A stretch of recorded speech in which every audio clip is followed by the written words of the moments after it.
Hey, Mike. What's up? You ever died in a dream? Oh, every night. Yeah. Oh. Are, are you okay? I think so.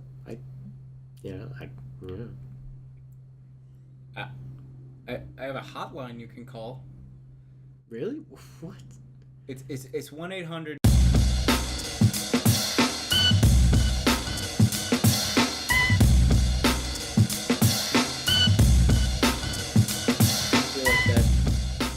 Might not land, but fuck it, that's gonna be a cold open.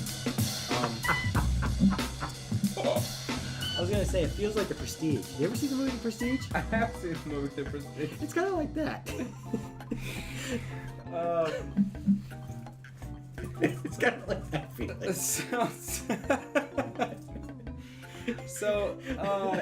I strangle somebody to death that looks like me every night. Oh jeez. Oh god. So Okay. we're talking about intense dreams, like really intense dreams. Yes.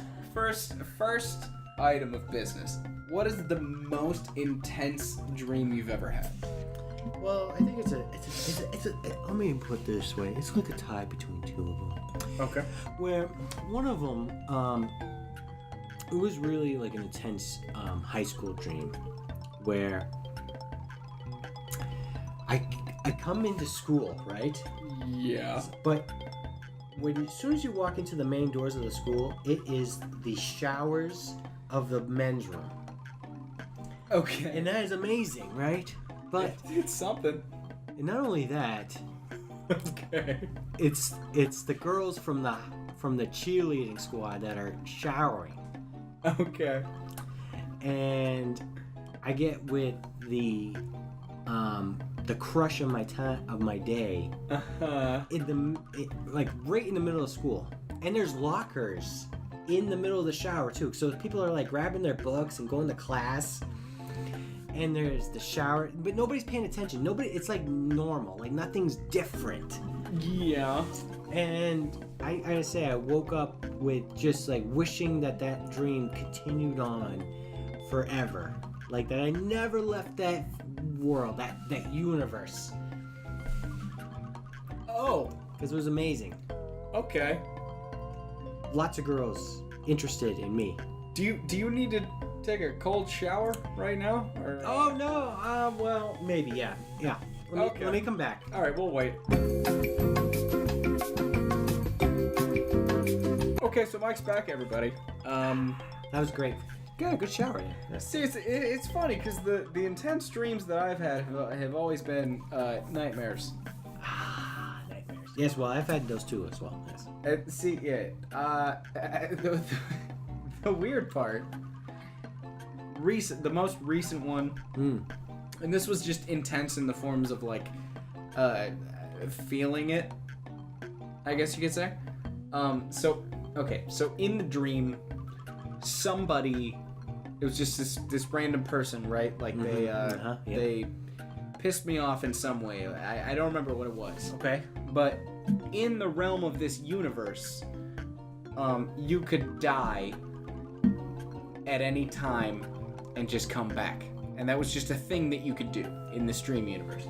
So this person tried to escape me from getting my retribution by dying so that they could like run away in Ghostland. So I tried to chase them by dying myself. But the weird part is that you could choose to die. Like you could just sit in a chair and go, all right, I'm gonna die, and then go into Ghost World and then like come back. So I was just sitting there and I was like, all right, I'm gonna die to chase this person. So in my dream, I was dying by choice, and it was in my dream, I felt like I was falling asleep. So Dream Me felt like I was falling asleep. And that's when I woke up, because Dream Me was like, wait, no, I should wake up. And when I woke up in the dream, I woke up in real life. And it honestly, for the first, because the first like 30 seconds when you wake up from a dream that's that intense and you're aware of it, you're still thinking in that kind of realm. At first when I woke up, I was like, holy shit, that's what it's gonna feel like to die is that I'm just going to go to sleep knowing that I'm not going to wake up again. And being okay with it? Yeah. Like, that's interesting. Because imagine that, right? You're on, your deathbed, and you're like, well, this is happening. There's nothing I can do to stop it. But that was the weird part, because I woke up and I was like, that's what dying is gonna feel like. It was pretty intense. That sounds intense, man.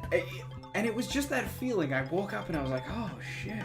But when I woke up, it wasn't like waking up from a nightmare where you're like, oh shit. It was I woke up and I was like, oh, so that's what that's gonna be like. And then I moved on with my day, went to work, and it was fine. I'm gonna be honest, I actually kind of find that a relief. Really? Yeah, like, oh, this is happening, and it's almost like you come to grips with it, like, immediately. Like, Yeah. This actually feels fine. I mean, this is it. I mean, there's no turning back now, and this is what's gonna happen, and it's okay. So, I'm dead. Right, well, and that's the thing, right? Do you ever? Let me ask you something, and this is a little bit off the thing, but We're off the rails at this point anyway. yeah, we're off the reservoir. Okay. Reservoir? Reservation. Reservation. There we go. Reservation. I don't have any reservations. Not yet. No. Maybe someday. I made one in your name Oh yeah? at Ruth's Chris Ah, perfect for place. tomorrow night, Great. 7 p.m. You better be there. I'll be there. Stakes are on you. Stakes are high at this point. But I feel like with intense dreams, Yeah. or any dreams that I can remember for that matter, okay. you know how like in nightmares, the nightmares where you're trying to run away from something Yeah. and you can't escape it, like you feel like either you can't like run away, like you can't move at all, Mm-hmm. or you're not moving fast enough, or just that you're just like boxed in or like cornered somewhere that you just can't get out of. Okay. And versus like happier dreams, or dreams like just from that end of the spectrum to all the other way up to the other side where like things are just great. I feel like you never actually are able to move in your dreams. You're just only able to manifest what surrounds you in the dream. You know what I'm saying? Like, I feel like you actually, like, anytime you're in a dream where you're, like, going through things, you're actually not really moving. You're actually manifesting the surroundings in your dreams. Does that make any sense to you? That is an it makes sense. I think I know what you're saying, because it's almost as in the dream world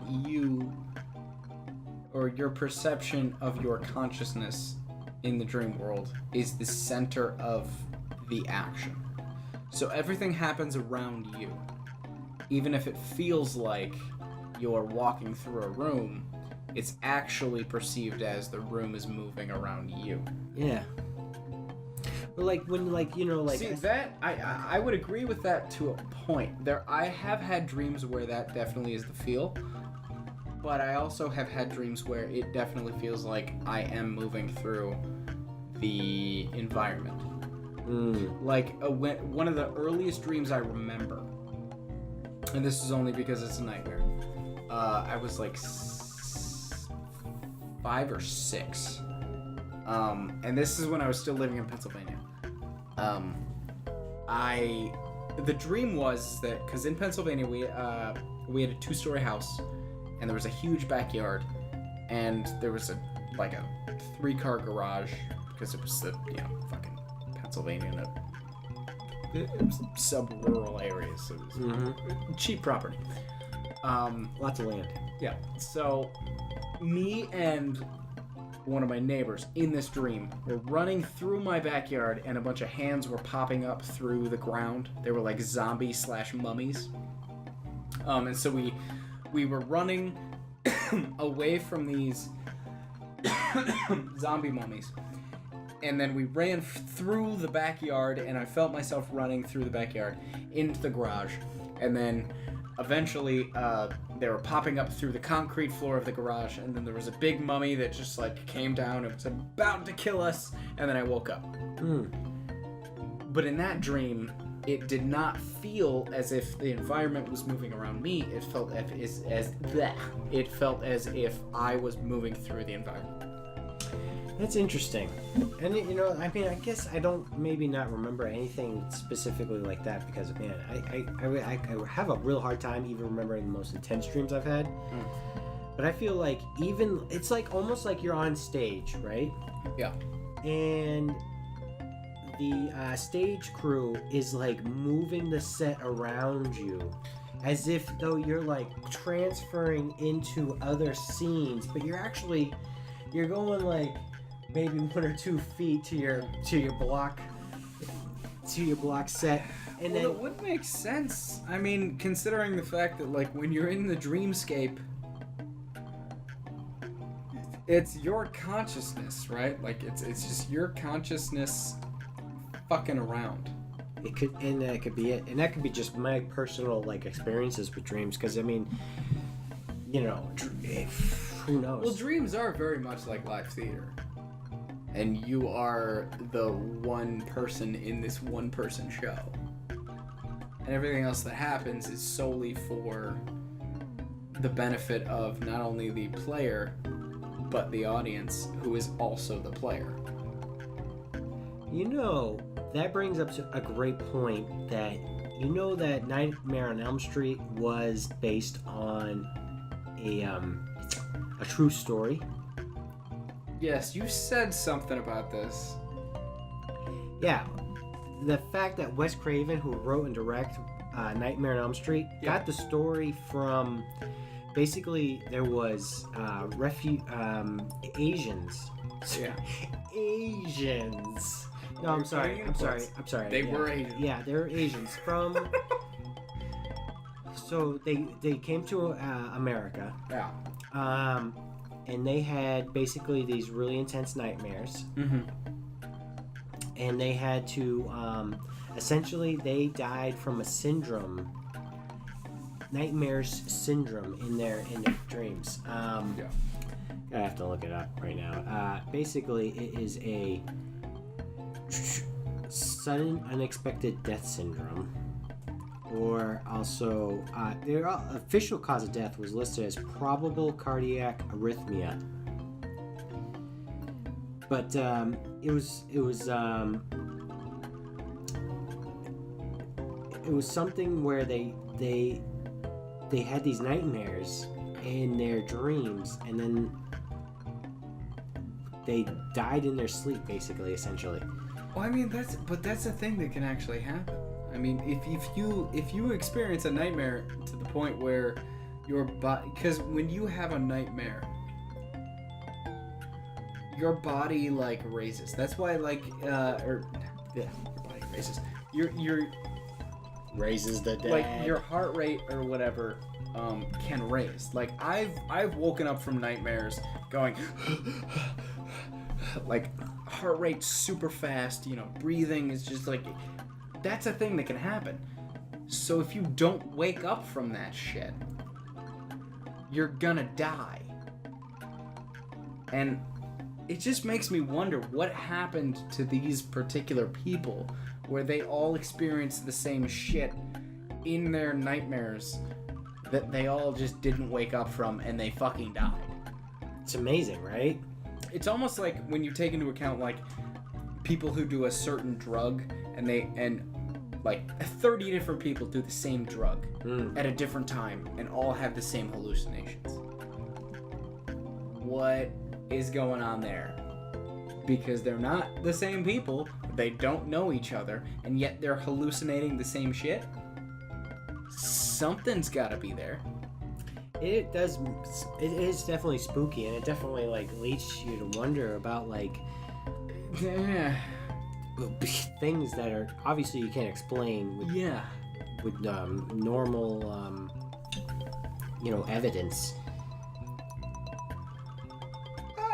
almost kind of wonder if you can explain it, then you're a sorcerer, and I don't want to hear what you have to say. I am not talking about my sorcery. Wait, you're a sorcerer?